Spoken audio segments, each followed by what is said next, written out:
Hello and welcome to San Francisco Conservative. I'm Tom Martin, your co-host, journalist here on the East Coast.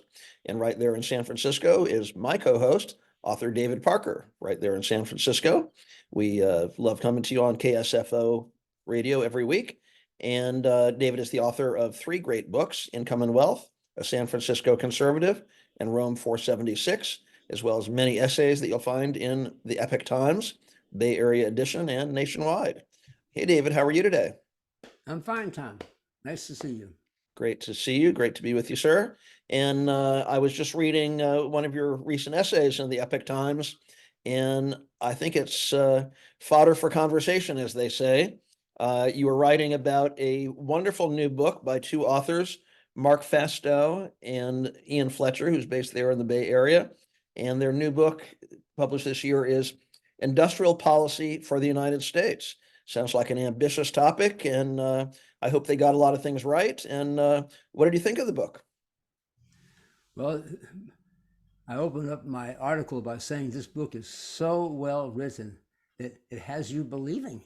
Wow. I'm going, wow, until I realized that there's no mention, even in the index, of the economists, I think, who are the great economists in the world, who would have said, no, we shouldn't be having an industrial policy.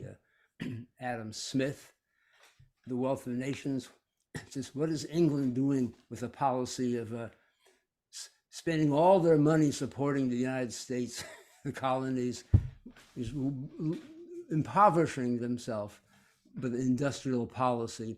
And Milton Friedman and F.A. Hayek get Nobel Prizes for saying government shouldn't be doing that. That the individuals, there's millions of individuals, 300 million people living in the United States, everyone making a couple of decisions a day, a billion decisions a day, 300 billion decisions a year. Government is just social workers. Barack Obama was a social worker, then he became president. So when you talk about a industrial policy, I take it you're talking about, say, an industrial policy like in Japan, where they supported their car companies, and people who think there should be an industrial policy for the United States think that's a guarantee of prosperity. Is that the idea? In my article, I say that Japan did support some of the industries, and the industries that Japanese government supported failed. They supported the airlines, they supported, I don't know what they supported, government infrastructure projects, I'm not sure what they supported, but the companies that really prospered, the government wouldn't touch. And that was the auto industry. A guy named Honda made motorcycles. There's an expression, he put a metal jacket around it and called it a car. It didn't cost anything. Things worked out pretty well for Honda, as I recall. Yeah, and then Datsun and Toyota, then they came over here, and people says, what is that? These little 1970s, these little cars, and the way they advertise it, these cars don't break down like your American cars. Just start buying them. ISIS will only buy Toyota trucks. They can't take a chance. Yeah, it's not a joke. So they and the other thing, and then the electronics. Sony, I forget his name. His head says, "I'll make tape recorders for nothing," and all that is what made Japanese economy flourish. Nothing to do with the government. Wow, that's interesting. So I was just looking at your essay here, and you mentioned that they, in addition to no reference to the three great economists you mentioned, you said there's no reference to the basic laws of economics. And you're an educator, lifelong educator. I know you taught in the public schools there in San Francisco for 40 plus years. So take us to school here. And what are the basic laws of economics that they left out? Well, I think there are 5 basic laws, and an author doesn't have to discuss all 5 laws all the time, but I went through the index. I couldn't find a reference to one, and that tells you something right there, that this is an inside job. This is a job in disguise. This is almost this is the root of the success of fascist governments. It's coming from Otto von Bismarck, who gave monopolies to certain companies, like 6 companies or 10 or 20 companies. And so I'm going to give you a monopoly. You're going to make money head over fist, but you're going to do a few things that we want you to do that we can't do. You're going to provide really high wages to all your employees, great pension. You're going to provide health insurance, education, cultural access. They can go to the opera. They can go to a fine restaurant. Your employees are going to be so happy because your prices are so high, you can afford to do that. In exchange, you're going to support us our lifetime in office as autocrats. That's the trade-off. And Hitler got that right, and Mussolini got that right, and in Japan during World War II, they got that right. It sounds a little like Vladimir Putin also. Yeah, Vladimir Putin. It's called the corporate state is the word for that. The corporations, because they realize don't go communist, don't have the workers run the companies. They don't know or care about running the companies. They don't have the experience. Put really experienced, the best companies, put them in charge of everything. And it worked. It really worked. They all those dictators got their way, and there was no opposition by the people. They were happy. The dictators were happy. It's called the corporate state. Yeah. You're breaking a lot of not everybody in those countries did. Not everybody in those countries did that well. I seem to recall there were some casualties along the way. Well, yeah, except for those who didn't survive. Yeah, like 60 million or something like that. Yeah. Well, whatever. There's laws of economics. Price is a function of supply and demand. It's not a function of what the government says the price is going to be. Government says this is the price. You're going to sell everything at, and there's no competition. Who's going to argue with you? But that's not how an economy works. So that leads to all kinds of inefficiencies and all kinds of things that would happen don't happen. All kinds of people who would be entrepreneurial, they're kind of pushed aside. In a communist country, all the entrepreneurs are pushed aside. Yeah. So I take it the 1 billion or the 10 billion or 100 billion decisions a year that you spoke of earlier. Is that what Adam Smith was talking about when he spoke about the invisible hand and free market economics and so on? Well, so he didn't say it as clearly as that. That's okay. F.A. Hayek who figured that out. So F.A. Hayek figured out you need a free economy because it's the only way to have prices. Prices don't emerge in a controlled economy. They're whatever the government says they're going to be.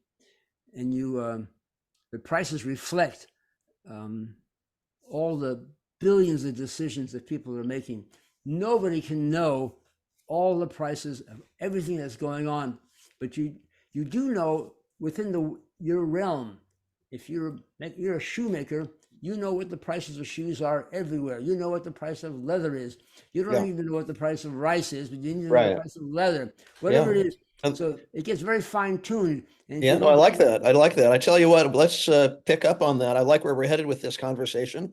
This is a San Francisco Conservative, Tom Martin and David Parker, and we'll be back in a minute.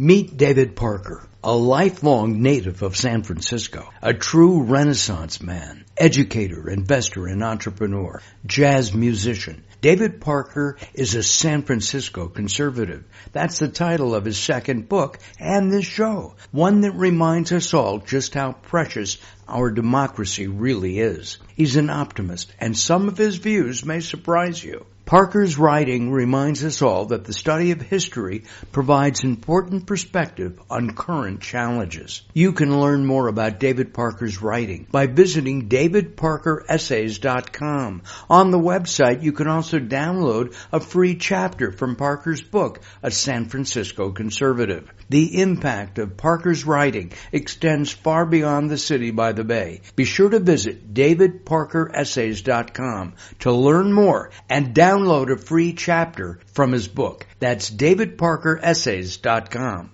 Hello and welcome back to A San Francisco Conservative right here on KSFO Radio. I'm Tom Martin, your co-host, coming to you from the East Coast. I'm a lifelong journalist. I've produced stories over the years for ABC News, CBS News, CNN, even covered the White House for a year during George H.W. Bush's tenure. And I love fascinating conversations and I love learning things. Sometimes you can't get that out of the journalism of the day. You need to go to the history books for that. And my illustrious co-host, author David Parker, right there in San Francisco, has done exactly that. You'll find some fascinating references to history in his 3 books, Income and Wealth, A San Francisco Conservative, and Rome 476. And that's exactly what we're talking about in terms of economic principles that somehow 2 authors of a brand shiny new book called Industrial Policy for the United States apparently missed a few fundamentals, and that's where we're going over those fundamentals so we get it right. So, David, what kind of industrial policy should we have here in the United States? They miss fundamentals on purpose. These guys are not. One's a Harvard professor and one is I don't know, but they know what they're doing. They purposely took out the economics. It's as if to say we're offering something that you haven't considered industrial policy, and as if they're working for the other side, as if they're working for Putin or something. I don't understand that. We were before the break. We talked about millions or billions of price signals that are running around and the decisions that are being made, and without a free economy, those signals are not running around. People don't. A good example is when the Soviet Union fell, 1989, I think. Economists talked to the Soviet economists and says, "How did you guys know what to produce, how much to produce, what to charge?" He says, "We looked at you, we copied you as best we could, and we guessed." I see. Well, what kind of a sophisticated country talks like that? That's not Right. sophisticated. That means there was inefficiencies, and the standard of living in the Soviet Union was like, for a nation that could have been as high as us, was a third. So Yeah. there's living proof. Yeah. No, good point. Good point. Well, tell us all what some of the forces are that emerged from that free market economy. Why we should not have a industrial policy dictated by the government and picking and choosing winners in advance, supposedly, which you reminded us doesn't really work anyway. It didn't work in Japan. But what are some of the forces at work that keep our economy robust? That I guess the economic laws are all stifled under an industrial policy. We have every nation has a comparative advantage in producing something. And if your country is not doing well and your leader says, we're going to support those industries that are not doing so well because they're not doing well because other countries are flooding our markets with those products because they can do them better, or they can do them cheaper or less cost to themselves. Is the expression, is opportunity cost. So we're supporting low-tech factory work of all kinds. We have always supported the textile industry in this country. Great Britain is probably the greatest textile producer in the world. That's almost who they were until they became more industrialized. We can't touch them in terms of quality and price. So we have since day one we've supported our textile industry. It's a waste of money, and when there's been statistics, and I've used it a few times, that for every job you really save, you put a tariff up, or you put a quota of how much can come into the country, and you subsidize American products. It costs about $500 million per job. Wow. That's how much it costs to save. If we're saving 10 jobs, that's 5 billion. That's what it costs to save 10 American jobs. Amazing. You can do the math if you're going to save 1,000 American jobs or 10,000 American jobs, and certain presidents on both parties talk like that. Vote for me, and I'm going to protect these American industries here, and that's what Adam Smith said not to do. And once you protect, you bust the price system, and then everybody else who's not protected is can't figure things out. They're producing something and go, oh my God, there was no need to produce that. The market is flooded with it. Or whatever it is. Yeah. Just inefficiency over the top. Yeah. Lower standard of living. Yeah, no, interesting. It's interesting that you make that point, because not long ago, I happened to catch on the news that the Prime Minister of Japan was visiting Joe Biden in the White House, and they had a joint press conference, as they do, when a head of state visits the White House.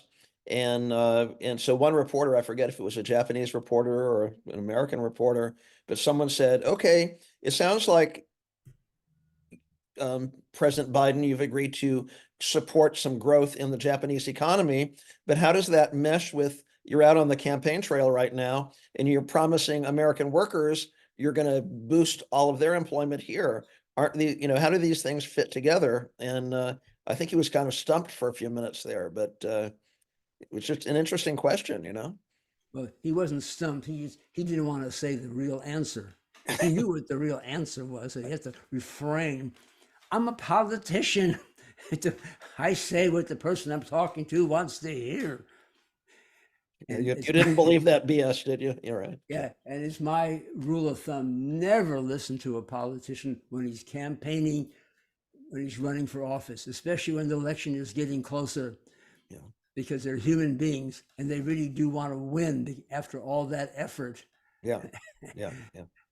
Well, it's amazing. I was wondering if it's possible for our Congress to be any less productive. I don't know if that's even possible at the moment, but interesting. But I did hear that question come up. Yeah. Well, being productive, that's something they probably can agree on to protect American industries. And it's really a bad decision. That's the one thing they can agree on. And yeah. No, that's good point. Well, I want to talk more about this, and including the freedoms. You'd mentioned the 3 types of freedom, and I'm a big fan of freedom personally. So let's get into that next time. But this is a San Francisco Conservative on KSFO Radio. Tom Martin, along with author David Parker, and we will continue in just a moment. In the heart of the vibrant city by the bay, meet a voice that's challenging the status quo. David Parker, author of A San Francisco Conservative and Rome 476.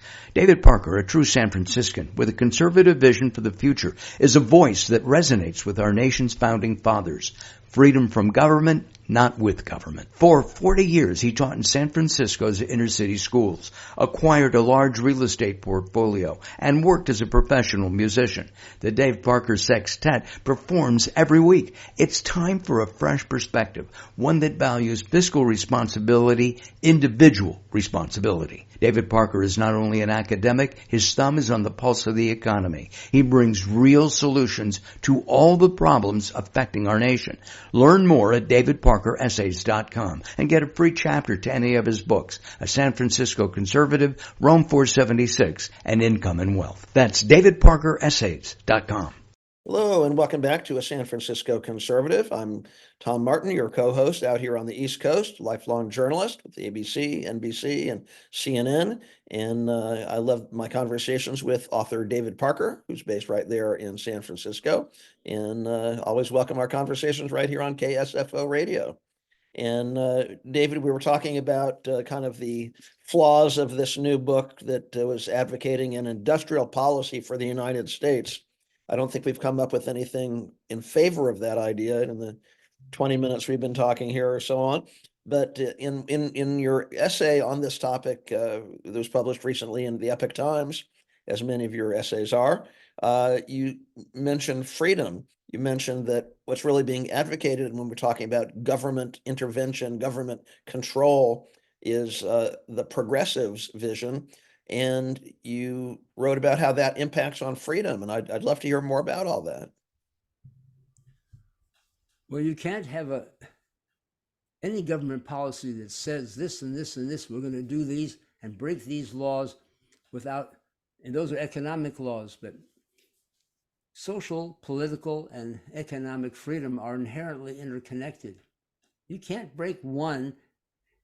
It's like an economist doing a study. Let's just change this one variable and see how it all plays out. You can't change one variable. It affects everything. It's like an ecosystem or something like that. Something you are not thinking about. So the world does not need economists. That is for sure, because economists are just saying, this is what happened before, this is what happened after, and they could say, I told you so. That's okay. Can you name an economist with a good track record? No. Okay. You know what? In the 2008 financial crisis, I read an article by a Columbia professor who was at the International Bank of Settlements in Europe, and they were discussing what are we going to do with the world financial crisis. And he asked the economists there, have any of you ever seen a derivative, which had a lot to do with that crash? Not one economist had ever had one in his hand, had ever seen one. They're just talking about them. And so that was perfect. And I wrote him a letter or email and says, I want to cite that. He says, what did you say exactly? He says, I said this exactly. He was very happy to respond to my email. He didn't even know me, because he had the same thought. These are economists. They don't know. Their thumbs are not on the pulse of the economy. My thumb is, Donald Trump's thumb is, he's heavily invested. When interest rates are high, he's bleeding just like I'm bleeding. So it gives him some motivation. Biden and the Fed say, we're going to keep interest rates up really high. We're going to bust some more companies, bust some more family incomes.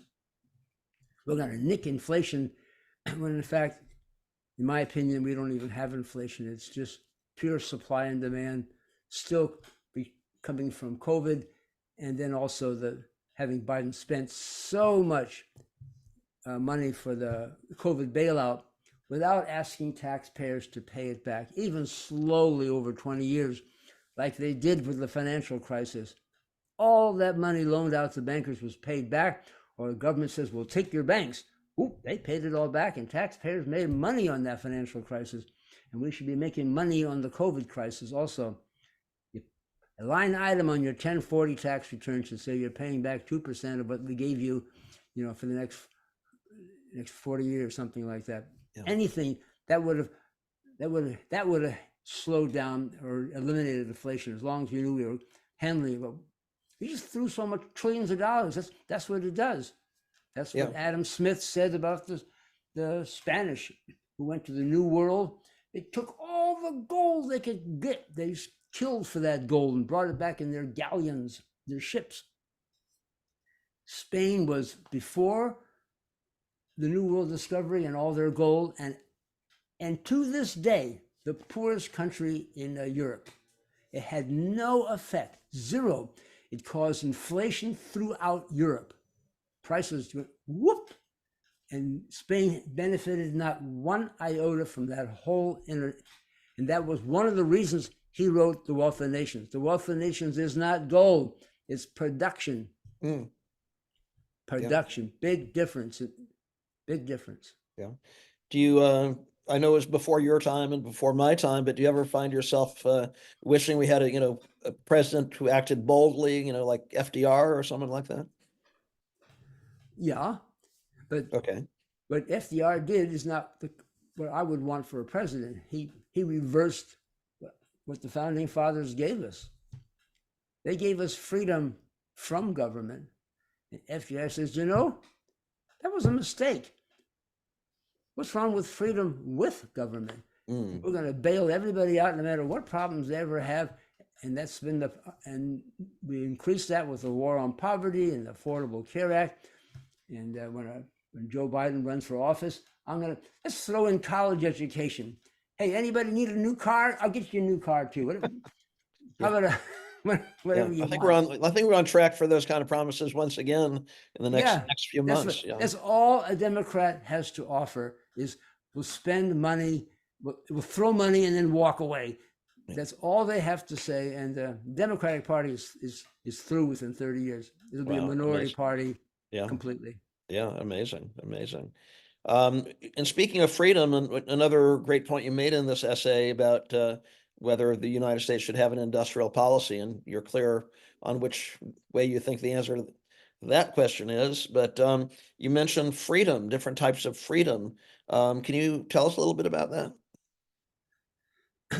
Well, I'm not sure what you're referring to. Economic freedom.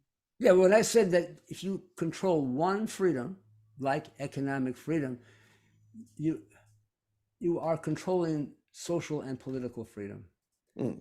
It's not a mystery that if you go on a college campus and talk like I'm talking, I'll get a pie in the face, or I'll be booed off, or the university will prepare for a speaker to come to their graduation and speak, and they'll boo them right off the podium. Yeah. We don't want free speech. We don't want to hear what you have to say. You're a university. We're a safe place from all ideas. Amazing. Well, don't give us Huckleberry Finn, and don't give us any of the good books. Amazing. Well, there's a lot of great ideas. You've covered them all here, and in this conversation, I encourage people to check out your essays, including this one in the Epoch Times. And I just want to thank you all for joining us for this episode of A San Francisco Conservative. Be sure to visit David's website. That's davidparkeressays.com, davidparkeressays.com. You can find information about his 3 books, and you can even download a free chapter of his book, A San Francisco Conservative. And we appreciate your time, and you can also contact us through David's website. We'd love to hear what your thoughts are. So thanks a lot. Thank you, David. You're welcome. Meet David Parker, a lifelong native of San Francisco, a true Renaissance man, educator, investor, and entrepreneur, jazz musician. David Parker is a San Francisco conservative. That's the title of his 2nd book and this show, one that reminds us all just how precious our democracy really is. He's an optimist, and some of his views may surprise you. Parker's writing reminds us all that the study of history provides important perspective on current challenges. You can learn more about David Parker's writing by visiting davidparkeressays.com. On the website, you can also download a free chapter from Parker's book, A San Francisco Conservative. The impact of Parker's writing extends far beyond the city by the bay. Be sure to visit davidparkeressays.com to learn more and download a free chapter from his book. That's davidparkeressays.com.